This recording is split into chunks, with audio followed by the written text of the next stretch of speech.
kata kuncinya kan keterlibatan dari seluruh elemen masyarakat. Tidak boleh satu orang pun terlewat dalam proses pembangunan. Perempuan itu menjadi salah satu juga elemen yang ada di masyarakat desa, dan anak tentunya bagian dari generasi itu mendapatkan haknya yang layak. Bagaimana keterlibatan perempuan tadi dalam pengambilan keputusan yang ada di desa. Kalau orang Jawa bilangnya kan konco wingking, hanya urusan dapur. Tapi enggak, dia juga harus ada kesempatan di depan untuk sama-sama. Halo Sobat PDKT, ketemu lagi dengan saya Baren Ronevika. Saya Aprilia Nurlaili di PDKT, Podcast Desa Kepengen Tahu.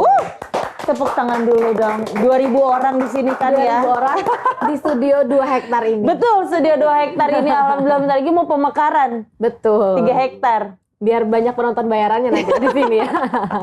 Oke, gimana kabarnya Mbak Ren? Alhamdulillah baik April, sudah lama kita tidak satu frame ya. Iya, kemarin kita sendirian ya? Iya, kemarin sendirian, sedih deh. Mbak Ren ngomong-ngomong, kalau di kantor kita, di Kemendes PDTT itu kan ada yang paling terkenal, salah satunya itu kan SDGs Desa. Waduh, benar-benar pasti ini desa. Semua pegawai Kemendes pasti udah tahu. Pasti harus dong. Pasti kan? 18 goals. Nah, udah diomongin kan tadi 18 goals SDGs. Iya. Nah, kita mau cek dulu deh. 17. Jadi 17. Ya, 17 goals ya. Iya benar. Kalau SDGs yang pertama apa, Bang? Desa tanpa kemiskinan. Bener ya. Aku tahu. SDGs yang kedua? Desa tanpa kelaparan. Tapi kayaknya kalau SDGs yang pertama, kedua, kayaknya udah masih gampang-gampang aja ya. Kita cek deh. Ini aku sok-sokan ya ngecek ya. SDGs yang kelima. Ayo, apa tuh? Dia udah ngomong nih 17 nih. Tetot pas ya. Boleh dibantu? Iya, boleh bantu. Call friend ya. Call friend. Jadi SDGs yang kelima itu keterlibatan perempuan desa. Oh, jadi, itu aku mau jawab itu tadi. Oh gitu. Iya. Cuman lupa aja. Enggak, cuma mau tahu April bisa enggak gitu aja. Ya. Jadi kenapa aku mau tanya yang kelima, karena pas banget di episode kali ini kita bahas yang sesuai dengan SDGs yang kelima. Keterlibatan perempuan desa. Tapi nanti kita juga bahas desa ramah perempuan dan peduli anak. Oh, RPPA. Alhamdulillah. Tapi paham. Karena kita ngobrol berdua itu kan nggak mungkin kita bahas di RPPA secara nggak paham aku detail gitu ya. Nah, kita harus mengundang atau kita tanya-tanya ke expertnya langsung. Pasti dong. Ini kita terhormat banget nih hari ini. Beliau ini baru pertama kali ke studio PDKT. Yang 2 hektar ini ya? Iya, betul. Oke, langsung saja kita sambut Bapak Sugito. Ya, Assalamualaikum Mbak April, Mbak Ben. Selamat sore Pak Sugito. Selamat sore. Sehat ya Pak ya? Alhamdulillah. Bapak ini Dirjen PDP atau Pembangunan Desa dan Perdesaan. Pembangunan daerah tertinggal dan transmigrasi. Pokoknya dari desa, oleh desa, dan untuk desa. Mantap. Sesuai jargon kita ya Pak ya. Iya. Terima kasih loh Pak sudah hadir. Sehat ya Pak ya. Alhamdulillah. Kehormatan loh Pak buat kita Pak. Didatengin oleh biasa Bapak. aja kali. Kita sebenarnya deg-degan loh Pak. Iya. Enggak lah, biasa aja. Orangnya Masya Allah humble ya. Ramah banget, ramah sekali. Alhamdulillah. Lagi diskusikan apa ini? Kita tadi udah ngomongin tentang SDGs, tapi yang kelima Pak. Jadi soalnya keterlibatan perempuan desa. Betul, karena kita pengen ngobrol-ngobrol lebih detail gitu tentang di RPPA, Desa Ramah Perempuan dan Peduli Anak. Iya, tapi sebelum itu kita mau kepo dulu dikit nih Pak. Sebenarnya target atau capaian kinerja dari PDP sendiri di tahun ini tuh seperti apa Pak arahnya? Jadi gini. Iya. Kita ini kan sebenarnya Kementerian Desa ini salah satu mandat utamanya adalah bagaimana kita menjaga, mewujudkan apa yang menjadi cita-cita yang tertuang di dalam Undang-Undang Desa itu. Iya. Apa cita-citanya? Yang pertama adalah meningkatkan kesejahteraan masyarakat desa, kedua meningkatkan kualitas hidup manusia, dalam hal ini adalah masyarakat desa, yang ketiga adalah penanggulangan kemiskinan. Sehingga ini kan cita-cita mulia. Betul. Maka setuju. kemudian salah satu yang dimandatkan ke Dirjen PDP dalam ini adalah bagaimana mendorong kemandirian desa tadi. Nah, kemandirian desa itu salah satunya diukur oleh tingkat perkembangan desa. Oleh desa, bagaimana meningkatkan status desa, misalnya dari yang sangat tertinggal ke meningkat ke atasnya. Kan ada sangat tertinggal, berkembang, maju, mandiri. Nah, alhamdulillah. Betul. Kita sampai pada tahun 2023 kemarin sudah sebenarnya ditargetkan di RPJMN itu cuma 5.000 desa mandiri. Wow. Hari ini kita sudah mencapai 11.456. Dua kali lipat. Itu bukan kerja PDP aja, tapi kerja kolaborasi dari semua elemen. Karena membangun gitu desa itu tidak bisa hanya satu lembaga atau satu orang, harus kolaborasi. Keren, hasil kerjasama kita ya, terutama Pak Sugito di pasti makanya jadi punggawa. dana desa itu sebagai salah satu elemen penting untuk mendorong kemandirian desa tadi. Nanti kita cerita sampai pada posisinya gimana sih tentang desa ramah pemberdayaan anak itu hubungannya dengan dana desa kan gitu nanti. Iya, itu pasti asik betul, gitu. betul. Asik-asik nih Pak obrolannya nih pasti nih. Karena udah disentil dikit ya Pak ya, ngomongin tentang desa ramah perempuan dan peduli anak. Urgensinya itu apa sih Pak sampai akhirnya muncul nih di RPPA itu? Kan gini, dari tadi kan sempat nyinggung SDGs desa. Itu kan SDGs yang kelima. SDGs desa itu kata kuncinya kan keterlibatan dari seluruh elemen masyarakat. Tidak boleh satu orang pun terlewat dalam proses pembangunan. Mendapatkan akses, mendapatkan katakanlah pemanfaat dari pembangunan desa itu. Makanya perempuan atau anak itu kan bagian dari elemen masyarakat yang desa. Setuju Pak. Nah, makanya desa bagaimana kemudian pembangunan desa itu semuanya harus terlibat secara aktif. Tidak boleh satu orang pun terlewat, tidak boleh ada yang kelompok yang dimarginalkan, tidak ada boleh yang superior inferior, semuanya adalah dalam posisi yang sama, mendapatkan akses yang sama. Disinilah perempuan itu menjadi salah satu juga elemen yang ada di masyarakat desa, dan anak tentunya bagian dari generasi itu mendapatkan haknya yang layak, sehingga inilah yang disebut dengan desa ini harus ramah perempuan anak. Yang dari mana kita lihat keterlibatan mereka dari proses mulai dari yang sifatnya hal yang paling rendah, memahami apa sih permasalahannya, apa sih potensi, apa sih kebutuhan kita, sampai kemudian sampai mereka pada ikut di musyawarah, menentukan kebijakan bersama-sama. Kan konteksnya di desa itu kan musyawarah mufakat, didasarkan apa? Atas potensi, masalah yang kemudian menjadi skala prioritas. Nah, disinilah agar semuanya mendapatkan hak yang sama, mendapatkan kesempatan yang sama di dalam pembangunan. Tidak boleh ada yang timpang. Wow, keren. Ya. Jadi kan? equal ya, equal semuanya dapat dan no one left behind itu ya Pak ya. Iya. Keren. Iya. Jumlah No one left behind. Oh, ya, keren ya kan? apalagi jumlah perempuan di negara kita ini kan banyak sekali ya Pak ya. Iya, bahkan proporsinya lebih besar kan dari Betul, perempuan itu. betul. Dan anak juga, jadi itu kan Iya. modal penting untuk Iya. pembangunan gitu ya Pak. Iya, jadi desa itu bukan hanya sekedar teritorial atau Betul. wilayah atau Iya. tempat tinggal. Iya. Desa itu ruang kehidupan dan penghidupan bagi masyarakat. Artinya apa?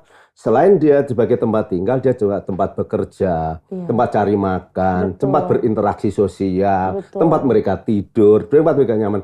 Anak-anak kita juga harus dapat kesempatan tempat yang nyaman. Iya. Perempuan juga harus dapat akses, bukan hanya sebagai, kalau orang Jawa bilangnya kan konco wingking, hanya urusan dapur. Tapi enggak, dia juga harus ada kesempatan di depan harus untuk sama sama-sama. Betul. Ya. Pak, ini sebenarnya agak menggelitik pikiran saya ya Pak. Kenapa sehingga ada DRPPA ini, atau mungkin dulunya desa belum ramah pada anak dan perempuan Pak? Bukan kita aja yang ramah gitu ya. Iya.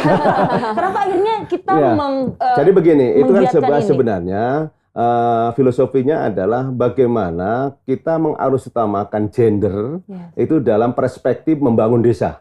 Jadi mengarusutamakan gender dalam perspektif desa tadi seperti yang bilang tadi, no one behind itu, maka bagaimana keterlibatan perempuan tadi dalam pengambilan keputusan yang ada di desa. Makanya beberapa contohnya ya yang menjadi kata. Karena dulu kan bahkan ini isu internasional, bukan hanya isu nasional kan, soal kesetaraan gender itu. Betul, makanya kita ingin mendorong sana agar pembangunan desa nanti benar-benar komprehensif, pembangunan desa itu benar-benar inklusif, kan gitu. Nah, Contohnya makanya salah satu di Undang-Undang Desa sendiri juga diamanahkan, misalnya di dalam Musdes harus dihadiri oleh paling tidak berapa persen perempuan?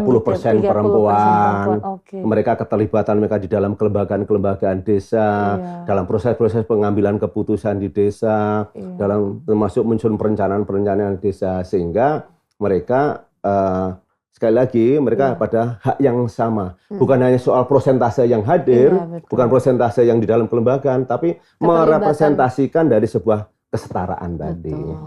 Jadi keren emang karena memang mungkin di Indonesia sendiri kulturnya nggak bisa dipungkiri kalau dari zaman dulu kan mungkin perempuan lebih geng gitu ya Pak. Makanya sekarang Bu Kartini, Ibu kita Kartini itu kan salah satu sebagai pelopor emansipasi sebenarnya. Cuman kalau dalam perspektif modern sekarang inilah yang diperjuangkan beliau dalam konteks mengutamakan kesetaraan gender tadi. Iya betul. Dan memang pemerintah di sini harus ambil bagian ya Pak ya. Memang benar-benar kesetaraan gender itu sampai terasa di level terbawah sampai desa itu kan bisa dibilang yang populasi terkecil ya Pak ya di Indonesia ya gitu. Makanya tadi dalam konteks yang saya katakan mereka harus ambil bagian dan diberi kesempatan yang sama mulai dari pengambilan keputusan, proses demokrasi, bahkan dalam proses-proses untuk kehidupan sehari-hari mereka harus hal yang sama, bukannya segala urusan dapur kan gitu ya. Misalkan kalau yang dulu-dulu perempuan tuh cuma ada di dapur aja, kalau sekarang kan jangan sampai kayak gitu ya Pak ya, harus diubah otomatis. Oke. Tapi ngomong tentang DRPPA, ada cerita menarik nggak sih Pak terkait program tersebut? Gini, sebelum saya ceritakan, saya baru 2 hari yang lalu saya dari salah satu desa di Kabupaten Kapuas. Oh Kalimantan ya Pak ya? Di Kalimantan. Nah ingin saya sampaikan dulu sebelum masuk ke ingin cerita yang menarik tadi. Ini sebenarnya nggak kalah menariknya. Betul Pak. Karena yang orang lain mungkin banyak apa sih landasan kita untuk bisa masuk ke sana, untuk bisa melihat sana. Nah ini kita Kementerian Desa ini sudah juga kerjasama dengan Kementerian Pemberdayaan Perempuan dan Perlindungan Anak.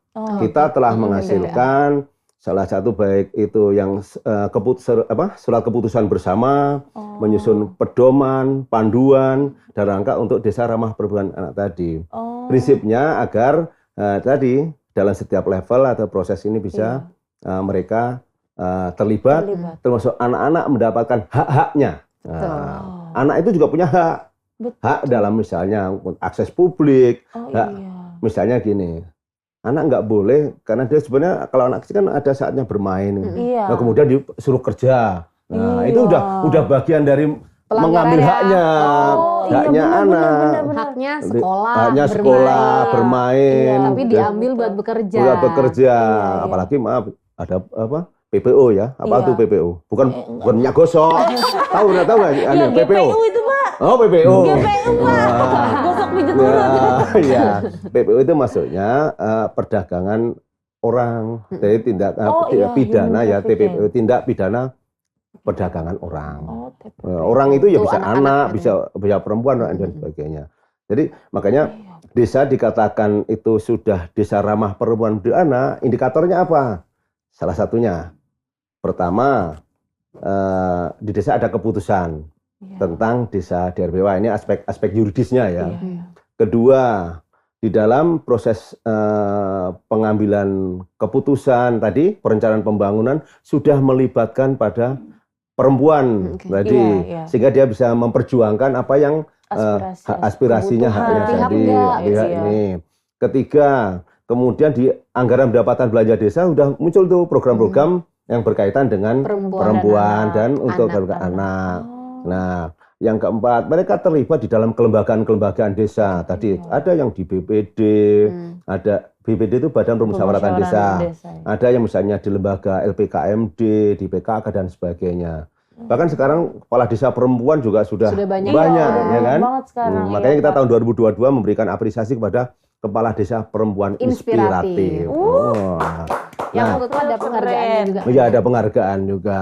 Nah, tersedia ruang-ruang publik tadi dalam proses pemilihan sehingga anak bisa mendapatkan haknya kan tadi. Nah, saya 2 hari yang lalu, jadi baru dari desa namanya agak unik nih. Anjir serapat baru. Jangan jangan dikencangin depannya ya. Iya. Jangan kencangin depannya tadi. Iya kan? Serapat barunya aja. Iya, anjir serapat baru. Jangan intonasinya dengan. Iya. Ini salah satu desa di Kabupaten Kapuas. Saya kebetulan tandang ke sana dan itu salah satu desa yang kita jadikan lokus terkait dengan desa inklusif. Inklusif tadi, no one left behind itu, yang kemudian juga di dalamnya bagaimana kelompok marginal, termasuk kelompok perempuan, kelompok difabel, dan sebagainya mendapatkan kesempatan yang bersama. Setelah kita lakukan pendampingan, di tahun 2023, 2004 ini mereka sudah ternyata menghasilkan dari kelompok-kelompok ini ikut terlibat dalam proses pengambilan keputusan di desa. Yang kemudian terjemahkan di dalam APBDes tadi. Jadi ada anggaran dana desa yang digunakan untuk mensupport kebutuhan mereka. Pertama, yang untuk kaum difabel, itu dia gunakan untuk membeli kursi roda untuk kan ini. Ini kan mungkin barang ya. Tapi ada hal lain lagi untuk melakukan pelatihan public speaking bagi tunarungu. Wah. Memang sangat bermanfaat ya Pak ya. Pelatihan ketiga, memberikan pelatihan anyaman begitu untuk kelompok-kelompok perempuan. Jadi mereka berikan ini, termasuk kepada anak-anak. Jadi mereka dapat ruang di situ. Terus kebijakan di desa. Dan ternyata kepala desanya juga sangat support. Makanya inilah yang harus kita bangun semua kesadaran dari ini. Dan itu yang sebelumnya mungkin tidak pernah terpikirkan. Dianggap bahwa itu sudah wajar lah, sudah sudah rutinitas. Padahal kan ada hal yang ya semacam itu. Ada lagi misalnya di Enrekang, itu ada salah satu desa. Di sana malah desanya, kepala desa membentuk semacam kayak satgas gitu yang berkaitan dengan perlindungan perempuan. Nah, jadi banyak sebenarnya sekarang desa-desa yang punya ini ya inovasi kreativitas dalam konteks untuk memberdayakan kelompok perempuan. Makanya kalau saya mengatakan sebenarnya Desa Ramah Perempuan dan Peduli Anak itu bukan mengistimewakan kepada perempuan dan anak, tapi untuk kesetaraan, untuk mendapatkan hak-hak yang sama, mereka berperan aktif di sana.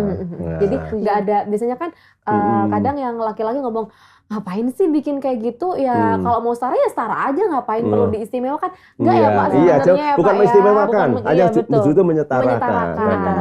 Karena kalau kata Najwa Shihab itu setara itu bukan sama gitu. Iya kan? Karena memang mungkin dirasa spesial karena memang sebenarnya bukan ingin menspesialkan diri ya untuk para perempuan menurut saya, tapi memang ada hal-hal yang perlu diluruskan aja gitu ya Pak ya, karena memang nggak semua perempuan mendapatkan ruang di kota besar pun, kadang perempuan juga sulit mendapatkan hak bicara ya Pak kan ya. Ada perempuan dalam artian mungkin mohon maaf ya dalam konteks sebagai keluarga yang memang dalam konteks lengkap.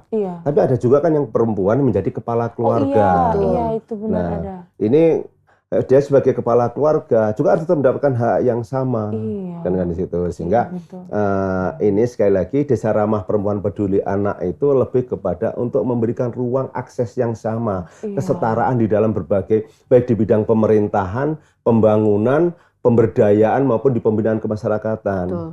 Jadi nggak ada misalnya memusyawarah, perempuan nggak usah ikut hadir di rumah aja kan itu, udah semuanya punya hak yang sama. Konsumsi aja, konsumsi aja. Ibu-ibu bagian logistik, bagian belakang, gitu, kan gitu. Seringnya begitu, iya. Jadi bukan perempuan aja yang ramah, tapi kita juga harus ramah pada perempuan, kan gitu kan? Ya, itu ya benar kan? Cocok ya, cocok ya. Bukan hanya perempuan yang ramah, tapi kita juga harus ramah pada perempuan, ya kan? Pak Zito baik Pak Sugito. Iya. Aduh, ramai nih Pak. Ini Pak, kalau untuk di kita level kementerian, apa yang bisa kita lakukan untuk mendukung DRPPA itu? Kita ada satu, saya bilang tadi, dukungan dari sisi kebijakan. Kita sudah menetapkan keputusan menteri, terus kemudian peraturan menteri, kemudian dari kesepakatan MOU antara Kementerian PPA. Nah, salah satunya adalah selain tadi pedoman tadi juga ada di dalam prioritas penggunaan dana desa. Di di mana dana desa itu bisa digunakan untuk mensupport program-program desa ramah perempuan dan peduli anak. Bisa dilihat itu di Permendes nomor 7 dan Permendes nomor 13 tahun 2023. Dalamnya ada rincian-rincian, misalnya mulai dari kita musyawarah untuk kegiatan aset tadi. Yang saya contohkan tadi, yang di Kapuas. Yang di Anjir sarapan baru. Itu ada. Saya takut nggak sopan nih, Pak. Anggarannya itu juga dari dana desa. Nah, jadi baik fasilitasnya sifatnya untuk musyawarah, fasilitas untuk kegiatan dan support tadi itu bisa dari dana desa.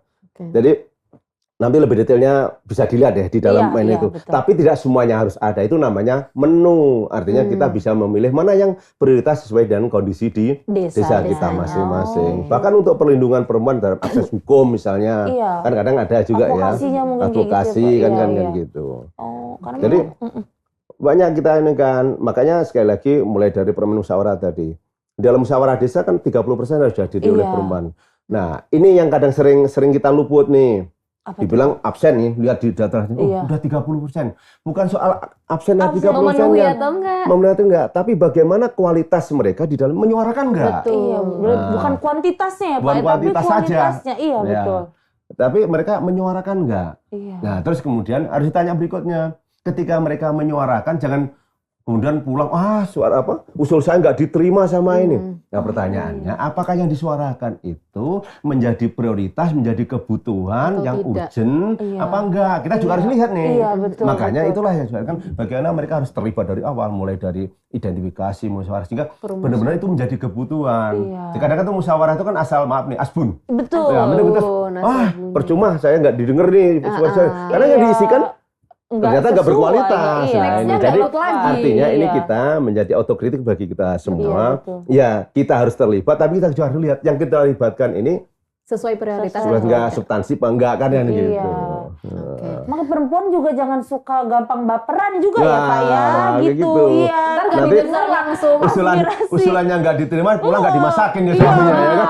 Kalau nanti kata April tadi, nggak mau ikut lagi ya, mesti desa, nggak didengerin, padahal kan bisa. Tapi juga nggak boleh rapatnya nanti malam, musyawarah di desa, terus pagi udah bilang suaminya, Pak, saya nggak bisa masak pagi ini karena nanti malam menghadiri musyawarah desa. Itu juga nggak betul, ya kan?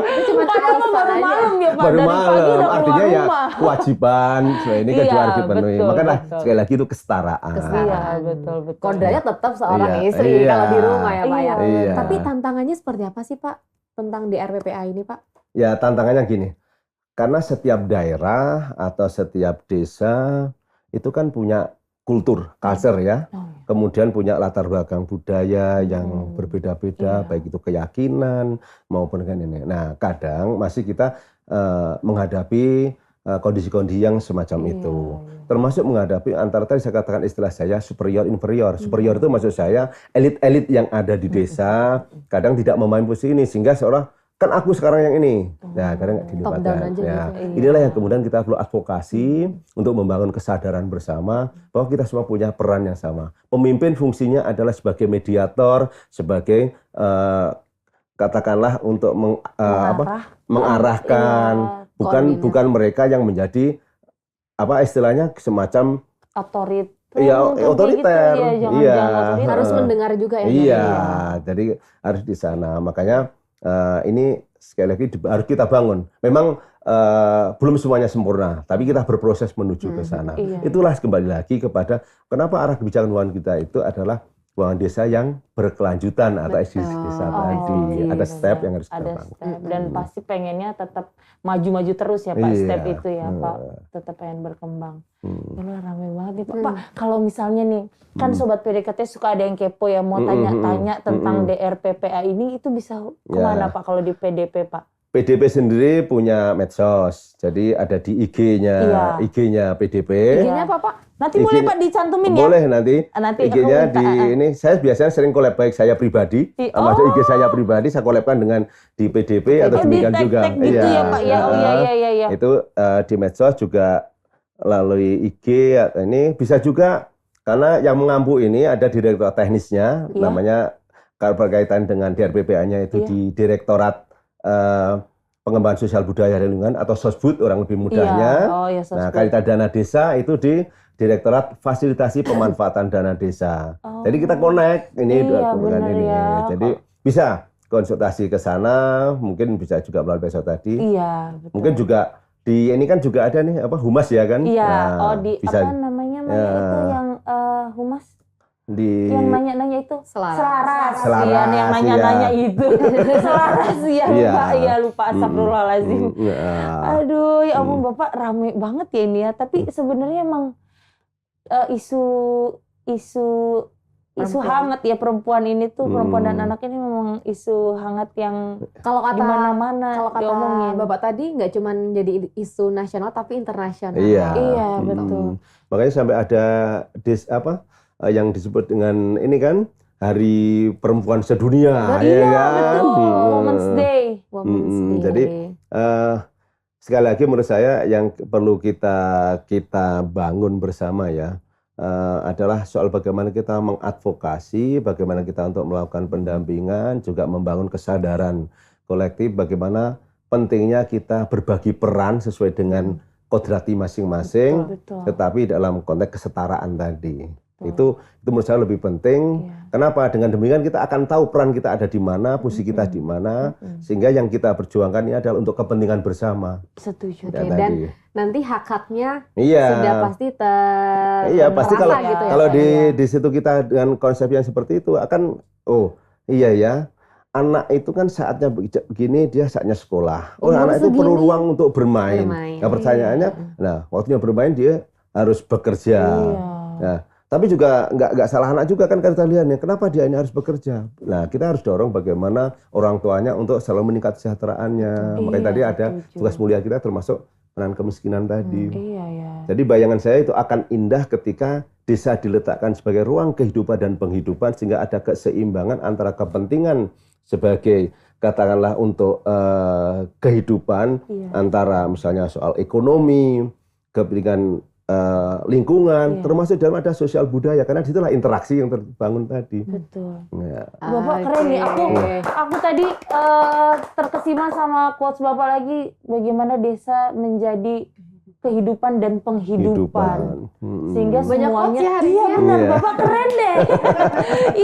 Jangan-jangan itu Bapak sering update di Instastory. Follow boleh Pak IG-nya ya Pak boleh, ya? Boleh dicantumin Pak IG Bapak di sini? Boleh. Boleh nanti ya. Kebetulan saya aktif di IG, aktif di TikTok, di YouTube. Sama. Saya makanya kita biar juga ada kesetaraan dengan yang tua dengan yang muda.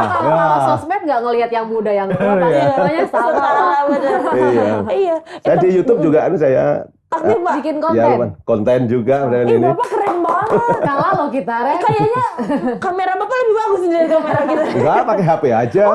Jadi pakai HP aja. Terus ngeditnya gimana Pak? Sendiri Bapak ngedit? Tanya tuh. Saya ngedit sendiri.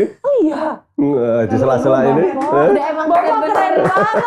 Nggak ngelihat usia. Nah, tujuan saya begini. Bukan tujuannya untuk pamer, tujuan untuk ria. Tapi sharing. Saya berusaha untuk meng-capture bagaimana sebenarnya, kadang teman-teman ini kan, dari desa ini, ada sesuatu yang bisa kita lihat. Mungkin orang lain melihat biasa, tapi ada orang lain melihat sisi luar biasa. Contoh ketika saya meng-capture desa wisata, saya kontari, ada pembelajaran yang bisa kita ambil. Betul. Ada yang mungkin hanya sekedar sekedar hiburannya kan gitu ya. Tapi ada sering tadi pengetahuan, sharing pengalaman, inspirasi dari kemudian kita juga memperkenalkan daerah lain. Kuliner kita itu kaya loh akan kuliner. Betul. Karena kebanyakan PDB ini kan pengampu desa wisata juga. Betul. Sehingga kuliner segala macam kan itu kan tahu ya Pak, nggak tahu. Yang wisata-wisata cuman ada di Bali, di Lombok, ada banyak yang nanti orang hidden gem. Taunya kalian hanya K-pop aja. Padahal desa kita tadi ruang kehidupan penghidupan tadi banyak seni budaya yang nggak kalah kerennya, nggak kalah menariknya, yang dimiliki oleh masyarakat desa, anak-anak kita. Paling kali udah nggak kenal itu namanya betengan, paling nggak kenal ya jejamuran, nggak kenal kan. Nah, itu kekayaan desa. Coba kalau itu kita bangkitkan kembali menjadi satu kekayaan yang luar biasa. Bukan hanya dilestarikan, tapi bisa untuk mengkapitalisasi ekonomi bagi masyarakat desa. Setuju, selain Pak. dan hiburan tadi. Betul, Pak. Itu. Keren banget Bapak. Ya Allah, pantas tadi saya sempat nanya sama ada kasubag saya, Mas hari ini saya mau podcast tapi sama Pak Dirjen. Siapa? Pak Sugito. Tapi deg-degan. Gak usah, Pak Sugito orangnya enak katanya. Masa iya? Saya udah deg-degan. Iya. Kata bener loh. Bapaknya seasik ini. Jadi kitanya juga nanyanya enak gitu. Dan ternyata bapaknya enggak. Saya kan bukan penguji, saya kalian uji sekarang ini. Oh gitu. Tapi biar kita lebih tahu Iya. secara mengulik-ngulik lagi Iya. gitu ya. Gimana kalau kita kuis sama Bapak? Iya, Bapak, kita ada kuis. Rame dong, yo. Mohon maaf Pak, hari ini personilnya kita agak-agak berkurang nih Pak. Ini Bapak udah terinfo belum sih Pak? Apa tuh? Enggak ya? Belum nih. Rahasia ya? Wow, alhamdulillah. Oh, kuisnya buat saya, bukan buat penonton. Bukan. Oh, aduh, kita kira buat penonton. Kuisnya buat Bapak. Dari PDKT untuk Pak Sugito. Kak, ini cuman pilih aja Pak, milih cepet aja. Misalnya tenis atau badminton gitu. Alasannya singkat aja nggak apa-apa. Jangan pilih voli nanti begitu ya. Pertanyaan tenis sama badminton pilihnya voli. Ada di pilihan Pak. Nggak ada di pilihan. Oke, aku dulu boleh. Pecel atau ayam kampung? Pecel. Kenapa Pak? Ya, karena pecel tapi bukan sembarang pecel. Saya Apa tuh? penyekasnya pecel yang misalnya kebetulan saya kampungnya Ponorogo. Oh, Jadi Ponorogo. pecel Ponorogo itu sayurnya pakai kenikir, Oh ya iya, kan? kenikir. Terus pakai payeknya, sambelnya khas ya. Beda dengan pecel yang lain.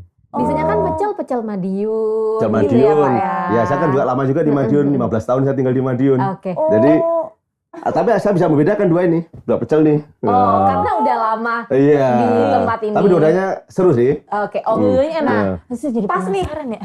Cocok nih sama pertanyaan berikutnya. Lapar. Apa? Madiun atau Ponorogo, Pak? Dua-duanya. Oh, jadi nggak bisa milih, Pak? Iya, dua-duanya. Karena dua-duanya sudah menjadi bagian hidup saya. Oh, gitu. Kalau Madiun ada apa Pak? Kalau Ponorogo kan kelahiran. Iya. Madiun ada? Saya kan 15 tahun bertugas di Madiun. Oh. Mulai dari lurah, camat, di dinas. Itu saya ke Masya sana. Allah. Jadi di situ mengenal seluk-beluk pecel secara harfiah di situ ya. Jangan bukan hanya seluk beluknya, sampai lorong-lorongnya di wilayah Madiun saya paham. Nguliknya. Iya. Oh. Kulinernya, geografinya, masyarakatnya. Saya taunya hanya Brem aja Pak Madiun. Bener nggak sih? Brem itu, nah produksi utamanya saya pernah bertugas camat di situ.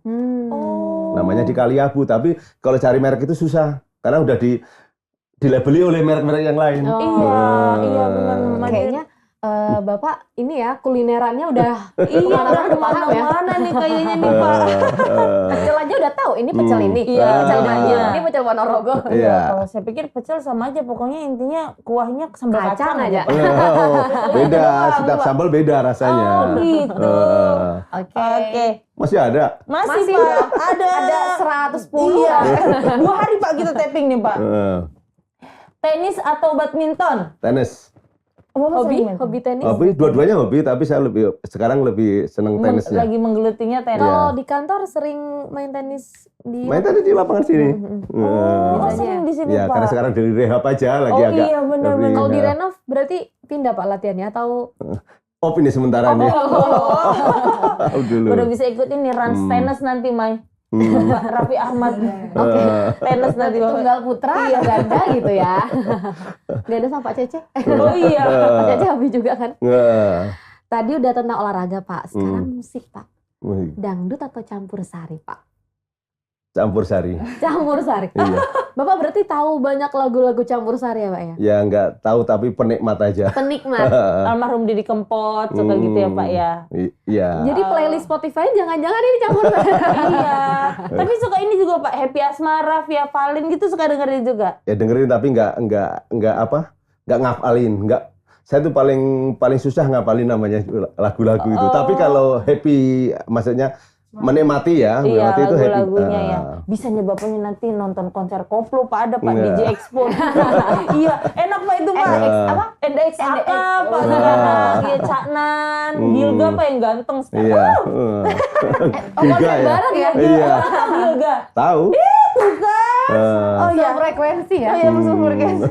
Bapak nyanyi dikit dong. Waduh, lagu campur sari kan siapa tahu ini kita nggak tahu banyak gitu tentang lagu-lagu campur sari. Iya, lagu yang Bapak suka misalnya satu yang atau apa yang terakhir didengar, terakhir diputar ya, terakhir diputar. Aduh, kalau suruh nyanyi lebih baik suruh lari deh saya.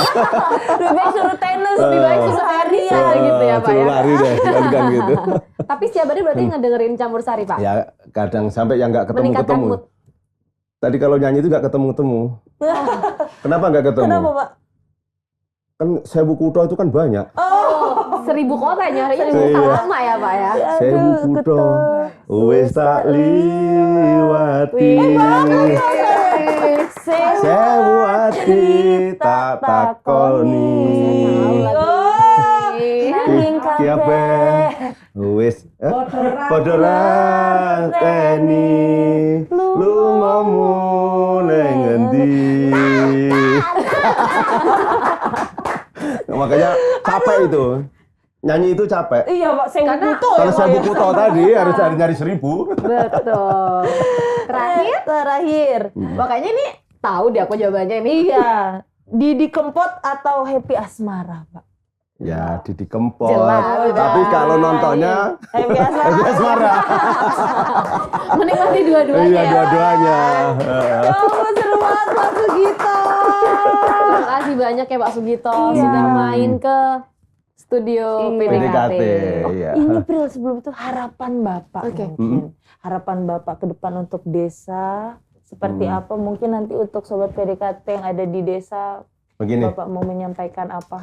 desa itu kan dulu ya, ketika sebelum adanya undang-undang desa, itu seperti sifatnya kan sentralistik dari atas ke bawah ini. Nah, lahirnya undang-undang desa ini sebenarnya menjadi titik balik. Desa disebut sebagai subjek pembangunan. Subjek pembangunan artinya menjadi tuan lah, anggaplah di desanya. Nah, memang ini berproses, tapi hari ini kita sudah pada di tahun 2024. Undang-undang itu di tahun 2014. Artinya udah 10 tahun. Nah, ini seperti yang saya katakan tadi, geliat itu kan sudah terus berkembang. Karena itu saya saya titip ya. Iya. Kalau kita mungkin di 5 tahun pertama kemarin kita lebih pada fisik, layanan dasar. Nah, sudah di 5 tahun kedua, 2024 sampai 2024 ini kita bicara soal harusnya sudah peningkatan kualitas, soal pertumbuhan ekonomi, soal kualitas sumber daya manusia, harus naik kelas. Nah, perkembangan berikutnya kita juga harus mendorong bagaimana ini semakin berkualitas sehingga desa itu memiliki daya saing yang berkelanjutan. Jadi kalau anak itu kita ada balita, ada terus anak-anak sekolah, remaja, ya ini harusnya juga desa nanti ke depan semakin meningkat kualitasnya, bukan hanya sekedar bangunannya, tetapi kualitas sumber daya manusianya, kualitas kesejahteraannya, kualitas sumber daya manusianya. Karena desa itu harus mampu mengoptimalkan berbagai potensi. Makanya saya memberikan satu quote untuk desa. Pada dasarnya desa tidak ada desa yang miskin. Yang ada adalah desa belum menemukanali atas potensi dan aset yang dimiliki. Ayo kita temukanali untuk kesejahteraan masyarakat desa. Jadi harus digali Digali. potensinya. Makanya harus ada inovasi, kreativitas. Iya, betul. Itu yang paling penting karena kita kreatif. Iya. Ya, oke. Ya ampun. Terima kasih banyak Bapak Iya. Sugito. Terima kasih Bapak. Kita Iya. sampai di penghujung obrolan kita ya. Loh, Tapi padahal saya masih pengen loh. Berarti next episode iya mungkin ada part 2 undang lagi ya. Kita bahas desa wisata bisa sama Iya. Bapak kan ya, Iya. Mbak. Dana desa. Oh, tapi di lokasi wisatanya. Oh iya, katanya, cocok. Pak, ya. Setuju ya. Setuju. Nanti podcast di desa. Tidak aja pernah desa wisata banyak. Sekarang udah nih, saya kasih bocoran nih. Iya. Paling tidak hari ini tercatat ada 5.037 desa wisata di Indonesia. Wow, ya kan? Jadi nggak cuma itu Coba aja. kalau kita jalani satu-satu aja setahun nggak cukup kan? Iya, Pak. Setahun itu cuma berapa? berarti 365 hari. Kalau nggak bisa 65 ya? Enggak, 365 hari. Kalau nggak bisa Ya, 6. Bahaya nih, parah banget. Terus. Coba ada 5.037. Kalau sehari jalan satu aja, berapa tahun coba? Betul. Wah. Jadi lebih lama lagi dari saya Kuto Pak 5.000 ya Pak ya. Iya, benar. Iya, dan Lebih ini lama lagi. terus berkembang desa ini. Iya, benar-benar. Oke. Iya. Nah ini berarti nanti kita undang lagi. Iya. Yang lebih menarik lagi. Iya, Terima kasih banyak ya Bapak Terima Sugito. kasih Iya. Bapak. Sama-sama. Mohon maaf ya kalau candanya Enggak, kita yang Enggak, mohon maaf kita ya, mohon Pak. maaf, Pak. Kalau misalnya ada kurang-kurang atau salah-salah kata Iya. perbuatan. kurangnya banyak. Nambahnya banyak. Iya. Oke, Sobat Oke. PDKT. Mm-mm. PDKT ini di episode kali ini akan tayang di YouTube-nya BPI Kemendes PDTT tiap hari Jumat jam 5 sore. Iya, jangan lupa di like, Komen subscribe, dan juga share. dan aktifkan lonceng merahnya. ting ting ting. Oh ya, kalau ada Sobat PDKT yang mau kasih masukan tema-tema pembahasan kita di episode selanjutnya, boleh langsung Komen di komen kolom komentar. Nanti dimasukin di sini gitu. Nanti ada foto kamu. Syukur-syukur bisa masuk YouTube Bapak. Nah, nanti Kalau collab. kita collab. Oke. Akhir kata, saya Badan Ronevika. Saya Aprilia Nurlaili. Saya Sugito. Kami pamit. Sampai jumpa di episode selanjutnya. Bye-bye. Bye-bye. PDKT makin dekat dengan desa. Bapak terima kasih Luar biasa. banyak. Terima kasih ya.